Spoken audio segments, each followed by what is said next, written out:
Bem-vindo ao canal do Gai, me chamo Thiago Toscano Ferrari e hoje vamos dar continuidade à obra da codificação O Livro dos Médiuns. Vimos primeiramente no vídeo sobre a obra O que é o Espiritismo. No vídeo anterior nós vemos a obra O Livro dos Espíritos e agora dando continuidade ao Livro dos Médiuns. Bom, essa obra vai seguir aquela série da apresentação da codificação espírita, em que o objetivo é apresentar as obras codificadas por Allan Kardec para estabelecer um roteiro seguro de estudo e conhecimento de algumas curiosidades que a obra traz para nós. Não entraremos no detalhe muito específico da obra, mas apresentaremos a sua publicação, a estrutura e os conceitos fundamentais que ela tem. Inicialmente, essa obra foi publicada em 15 de janeiro de 1861, contendo as instruções práticas para os médiuns e evocadores. Ela foi divulgada, a sua publicação na Revista Espírita de 1861, no mês de janeiro. Dando sequência, Kardec ele entendeu que era preciso um roteiro para os médiuns evocadores, estabelecendo assim a parte científica alicerçada nessa obra. Por quê? Porque ele já havia tido contato em 1855 com o fenômeno. Em 1857 ele já teria publicado a primeira edição do Livro dos Espíritos e ao longo desses 5 anos ele catalogou, ele examinou e diante de toda a sua experiência no início da doutrina espírita, ele se viu motivado a criar um método para que os evocadores, os médiuns, todo o espírita que se envolvesse com a mediunidade tivesse esse roteiro seguro. Então essa obra ela foi publicada após a segunda edição do Livro dos Espíritos. E ela é dividida em introdução e 2 partes. A primeira parte ela trata das noções preliminares, em que o primeiro capítulo ele argumenta, há espíritos. Ele faz um longo discurso a respeito desse primeiro capítulo. No segundo capítulo, do maravilhoso e sobrenatural, ele desconstrói toda a teoria de que os fenômenos até aquela época eram tidos como sobrenatural e maravilhoso.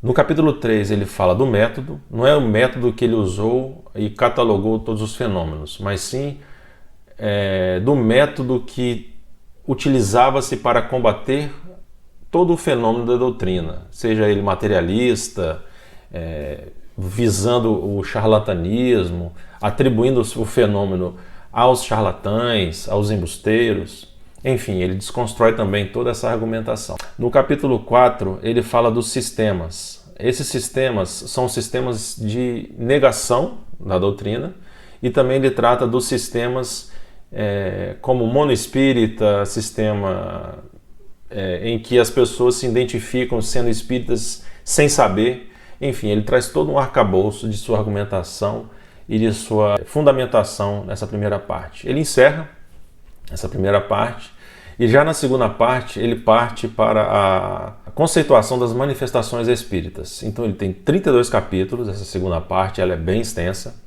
Do primeiro ao capítulo 13, ele trata das mesas girantes, das manifestações físicas e inteligentes, da bicorporeidade, da transfiguração, da tipologia, pneumatografia e psicografia. Num breve resumo. É claro que tem muito mais. Do capítulo 15 ao 18, ele trata dos médiuns, e aí ele abre um leque enorme sobre essa questão, falando da formação, dos perigos, da moral, do meio ao qual os médiuns estão inseridos, do processo do obsessivo, da identidade dos espíritos, da evocação, das contradições, do charlatanismo e do embuste.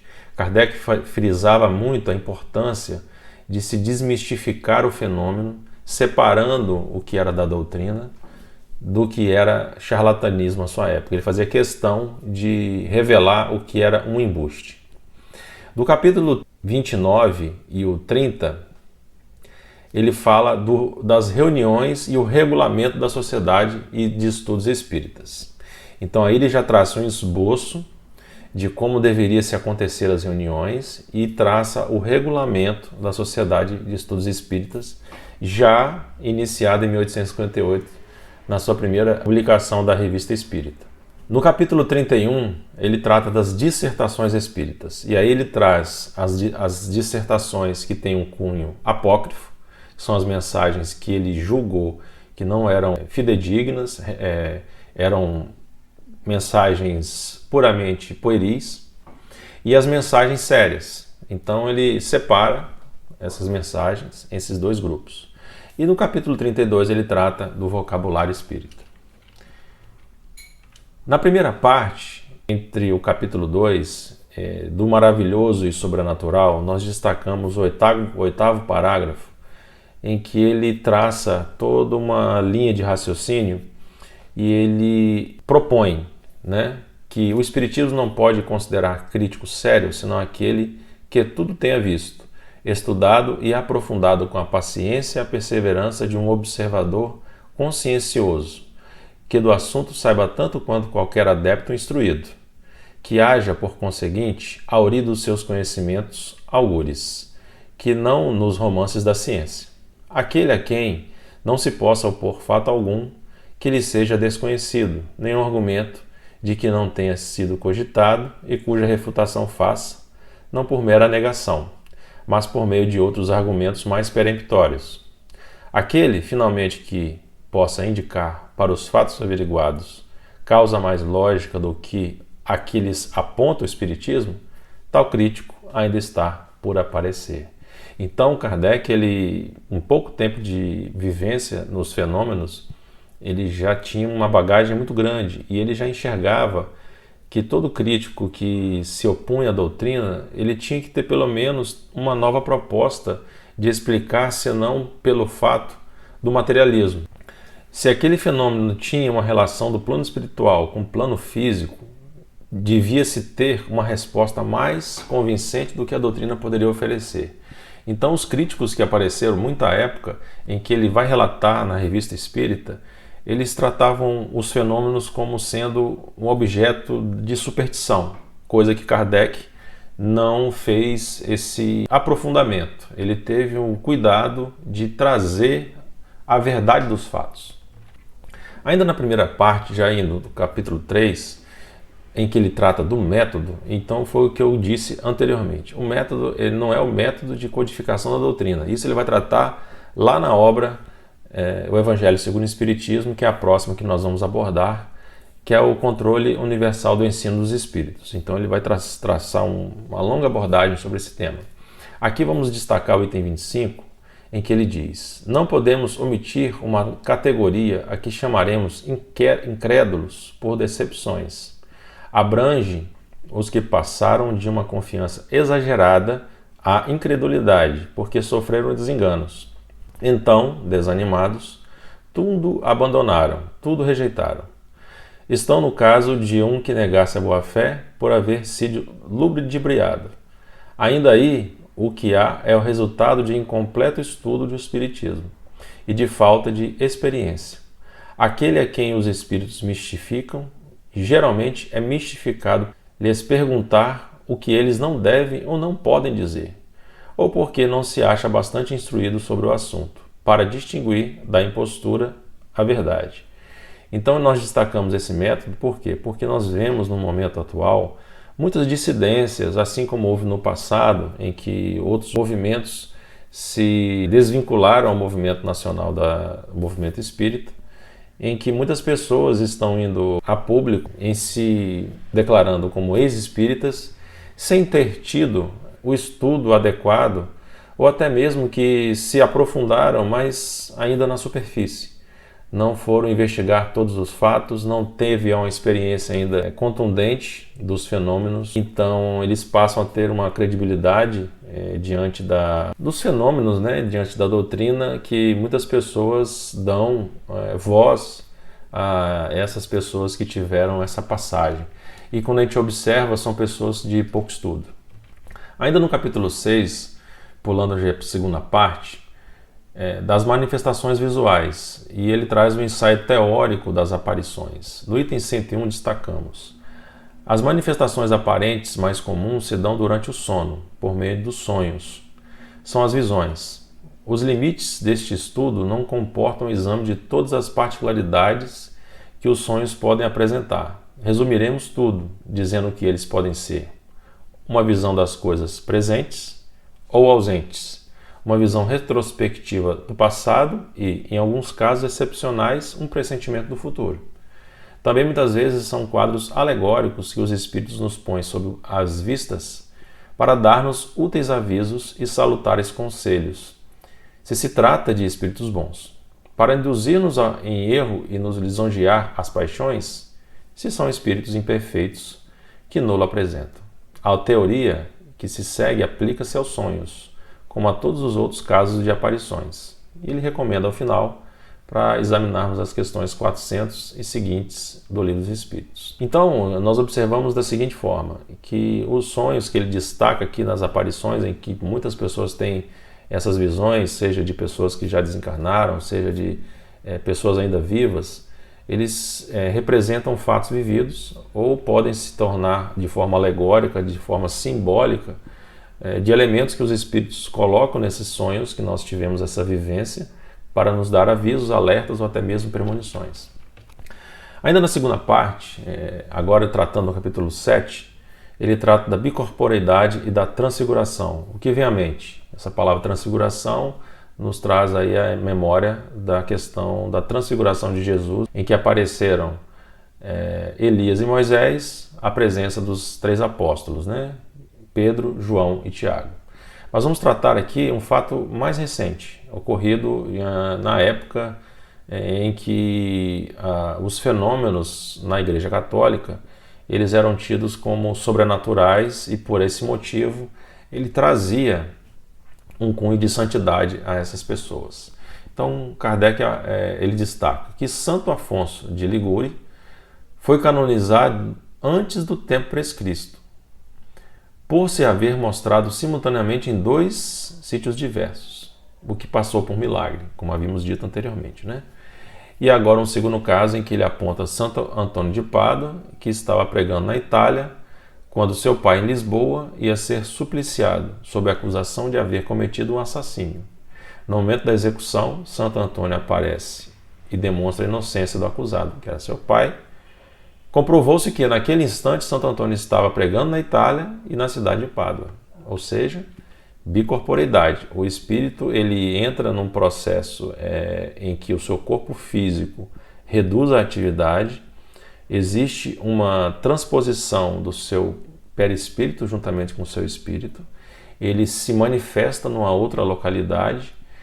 Aquele espírito que está ali fisicamente, no corpo físico, em que o seu perispírito, o seu espírito se deslocou para outra localidade, ele entra num estado de dormência, ele não tem as faculdades plenas. E o espírito que se manifesta numa outra localidade, ele interage com o meio e depois ele retorna ao corpo físico. Esse é o conceito da bicorporeidade.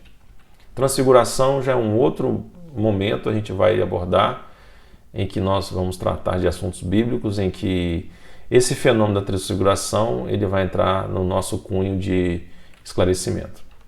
Agora, na segunda parte, nós vamos tratar no capítulo 12 da pneumatografia ou escrita direta. Vamos lá.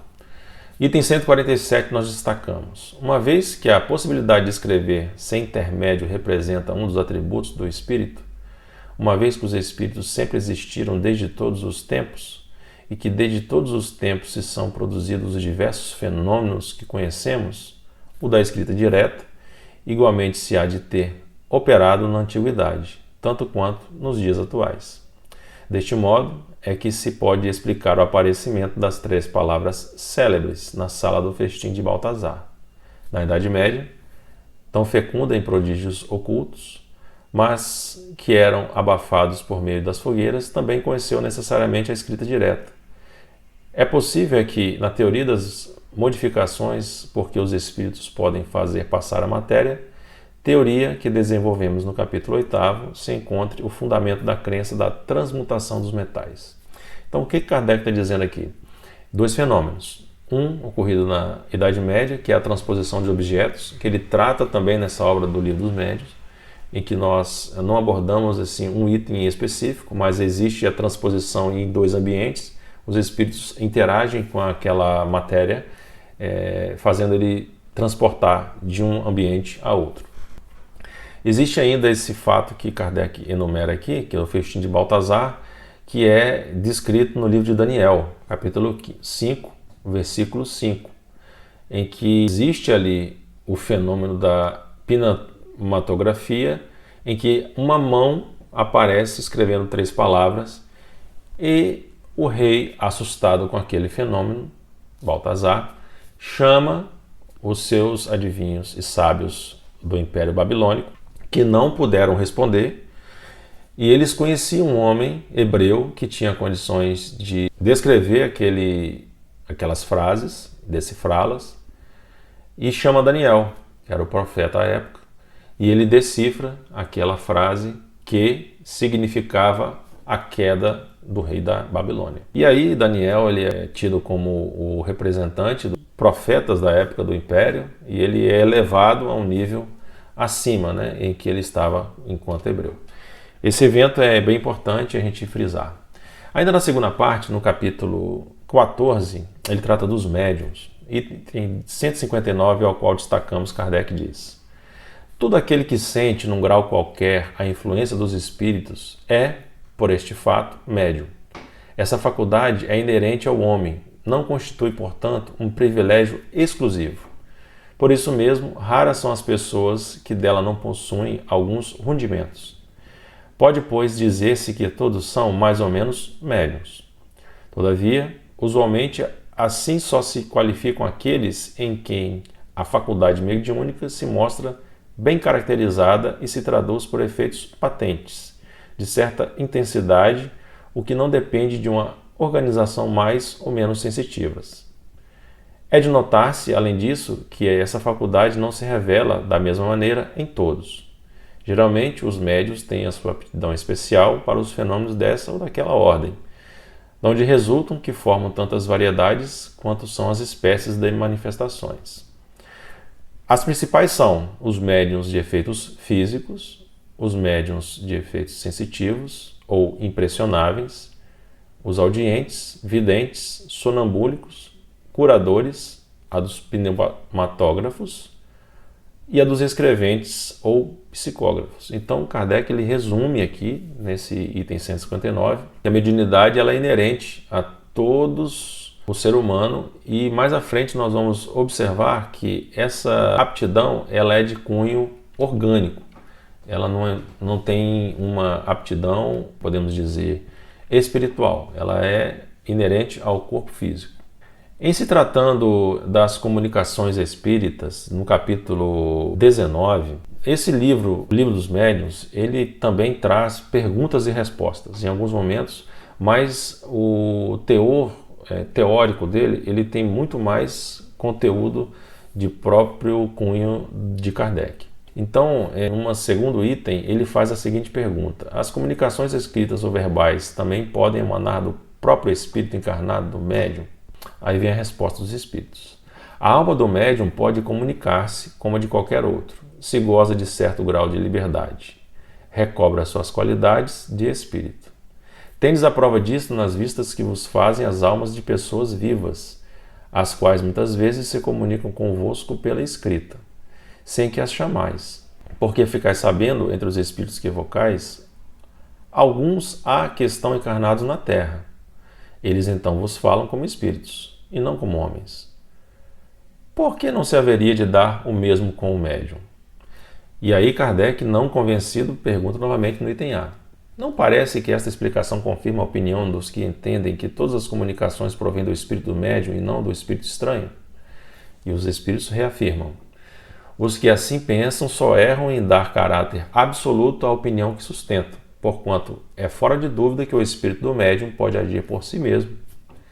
Isso, porém, não é razão para que os outros não atuem igualmente por seu intermédio. Ou seja, existe o fenômeno que você pode entender como sendo do anímico, que é a produção do próprio médium em relação à mensagem que está sendo feita ali, seja ela psicofonia ou uma própria psicografia, mas existe também uma ideia inata de um espírito que via perispírito ele se comunica dessas duas maneiras. No terceiro item, Kardec questiona: como distinguir se o espírito que responde é a do médium ou do outro? Não se convenceu ainda, e aí os espíritos respondem: pela natureza das comunicações. Estuda as circunstâncias e a linguagem e distinguirás. No estado de sonambulismo ou de êxtase é que principalmente o espírito do médium se manifesta, porque então se encontra mais livre. No estado normal é mais difícil. Aliás, há respostas que eles não podem atribuir de modo algum. Por isso é que te digo, estuda e observa. Ou seja, existem conhecimentos que o médium não teve naquela existência e que ele demonstra um certo saber que não provém dele. Então, logicamente, que esse conhecimento é de um espírito que está ali se comunicando. E aí Kardec dá uma nota. Quando uma pessoa nos fala, distinguimos facilmente o que vem dela daquilo de que ela é apenas o eco. O mesmo se verifica com os médiuns. É o que havíamos dito anteriormente. Prosseguindo no capítulo 20, da influência moral do médium. Kardec, no item 226, ele faz um questionamento sobre o desenvolvimento da mediunidade guarda relação com o desenvolvimento moral do médium? Não. A faculdade propriamente dita se radica no organismo, independente do moral. O mesmo, porém, não se dá com o seu uso, que pode ser bom ou mal, conforme as qualidades do médium. Então, Kardec depois ele traz um segundo item em que ele pergunta, esse é apenas o primeiro, nós vamos resumir aqui, que a qualidade do médium moral não interfere na sua faculdade. E ele pode se utilizar para o bem quanto para o mal. Temos diversos casos aí em que nós sabemos que existem pessoas que têm uma mediunidade fascinante, utilizaram de forma bela, como Chico Xavier, Divaldo, Raul Teixeira, enfim. Mas também tivemos médiuns de efeitos físicos e até curadores que infelizmente não tiveram uma conduta tão condizente com aquela faculdade que eles assim receberam. Aí está a explicação no próprio livro dos médiuns que essa faculdade ela não tem relação com a moral do médium. E aí, mais adiante nesse capítulo, o que eu acho interessante é que existe um longo trecho da mensagem do espírito Erasto que eu destaco apenas uma frase, que é melhor repelir 10 verdades do que admitir uma única falsidade, uma só teoria errônea. Essa frase é muito atribuída a Kardec, mas ela é do espírito Erasto e ela está nesse capítulo 20 da influência moral do médium. Em se tratando do processo da obsessão, existe o capítulo 23 em que Kardec destaca o item 241, muito importante para essa nossa abordagem. Dava-se outrora o nome de possessão ao império exercido por maus espíritos, quando a influência deles ia até a aberração das faculdades da vítima. A possessão seria, para nós, sinônimo de subjugação. Por 2 motivos deixamos de adotar esse termo. Primeiro, porque implica a crença de seres criados para o mal e perpetuamente voltados para o mal, enquanto não há senão seres mais ou menos imperfeitos, os quais todos podem melhorar-se. Segundo, porque implica igualmente a ideia do apoderamento de um corpo de um espírito estranho, de uma espécie de coabitação, ao passo que o que há é apenas constrangimento. A palavra subjugação exprime perfeitamente a ideia. Assim, para nós não há possessos, no sentido vulgar do termo, há somente obsidiados, subjugados e fascinados. Essa é a opinião de Kardec no Livro dos Médiuns. Porém, lá na Gênese e na própria Revista Espírita mais à frente, Kardec vai trazer esse conceito de possessão em vários exemplos registrados na revista em que acontece, principalmente nos eventos de Morzine, que é uma localidade da França em que houve um efeito de possessão coletiva. Mas isso aí será tema para os nossos estudos futuros. Então, Kardec vai tratar no capítulo 26 adiante das perguntas que pode se fazer aos espíritos sobre as existências passadas e vindouras. Se é possível termos conhecimento das existências passadas, os espíritos respondem que sim. se é possível nós termos o conhecimento das existências futuras, os espíritos vão dizer que não, que as existências futuras dependem dos fatos presentes. E que nesse aspecto, o que acontece? Só em um caso muito especial é que se pode se revelar as existências futuras. Temos uma obra em conhecimento pelo grande pesquisador Brian Weiss, O Amor é Real, em que ele relata o caso de uma paciente e um outro paciente em seu consultório. É claro que ele traz nomes simbólicos, ele não expõe os seus clientes, em que houve a experiência de progressão de vidas posteriores, não só a regressão de vidas passadas. Muito interessante e entra muito nesse enquadramento desse item ao qual pontuamos. E recomendamos o estudo das obras desse psiquiatra norte-americano, que ele não é espírita, mas traz muito conteúdo interessante para a pesquisa sobre as terapias de vidas passadas e futuras. E aí Kardec, no capítulo 26, ele faz ainda dentro desse processo das perguntas que se pode fazer para os espíritos sobre as invenções e as descobertas. Se nós temos a capacidade de fazer a percepção antecipada de tais descobertas. E aí os espíritos deixam bem claro que é inerente ao ser humano o seu estudo e o seu empenho para que houvesse sua capacidade de fazer as descobertas e ter novos desenvolvimentos científicos, né? Então nós observamos que o mérito também é da pessoa. Os espíritos auxiliam no processo enquanto a humanidade estiver preparada para receber tais processos de novas descobertas tecnológicas, científicas, em todas as áreas. Então, nesse capítulo ainda existe essa colocação dos espíritos, que nós temos a percepção de que todos esses cientistas eles são assistidos pela espiritualidade e no momento oportuno em que a humanidade estiver preparada, essas descobertas vêm à tona. E aí, entrando no capítulo 27, das contradições e das mistificações, existe o ponto 8º, em que o Kardec pergunta: de todas as contradições que se notam nas comunicações dos espíritos, uma das mais frisantes é a que diz respeito à reencarnação. Se a reencarnação é a necessidade da vida espírita, como se explica que nem todos os espíritos a ensinem? Muito pregado, né? Em que existem espíritas que não acreditam na reencarnação. E os espíritos respondem: não sabeis que há espíritos cujas ideias se acham limitadas ao presente, como se dá com muitos homens na Terra? Julgam que a condição em que se encontram tem que durar sempre? Nada veem além do círculo de suas percepções e não se preocupam como sabem de onde vêm, nem para onde vão, e, no entanto, devem sofrer a ação da lei da necessidade. A reencarnação é para eles uma necessidade em que não pensam, senão quando lhes chega.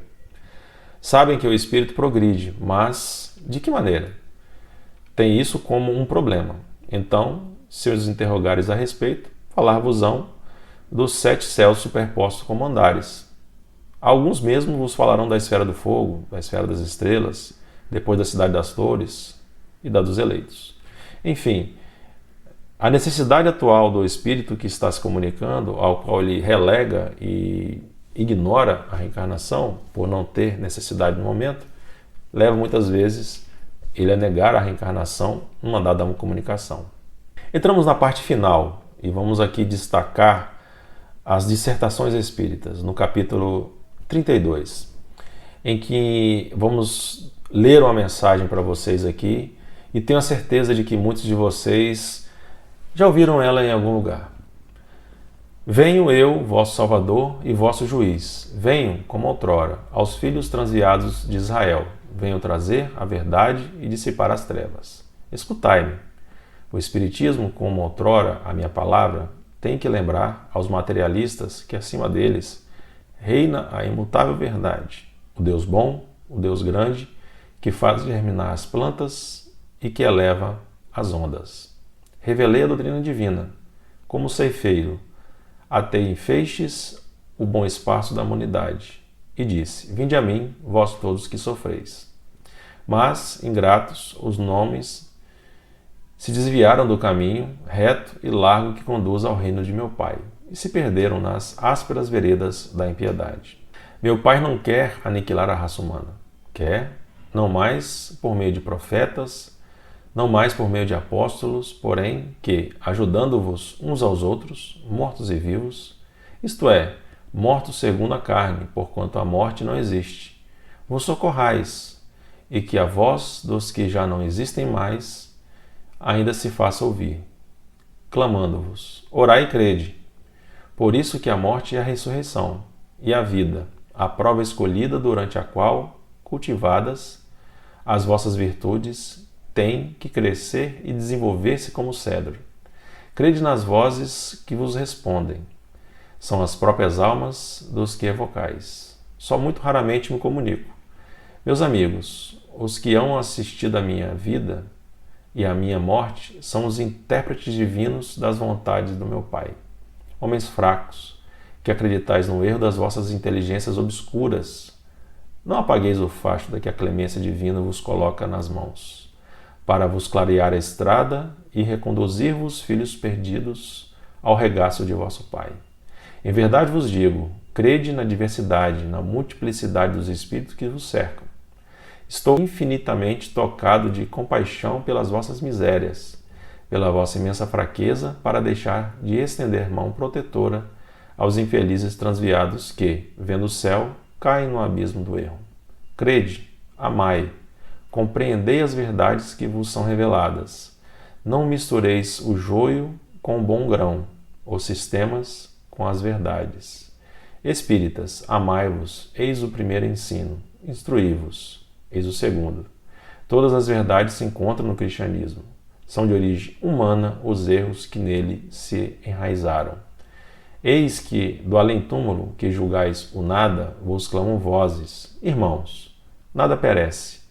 Jesus Cristo é o vencedor do mal. Sede os vencedores da impiedade. Então, e amigos, depois dessa mensagem, Kardec não coloca assinatura.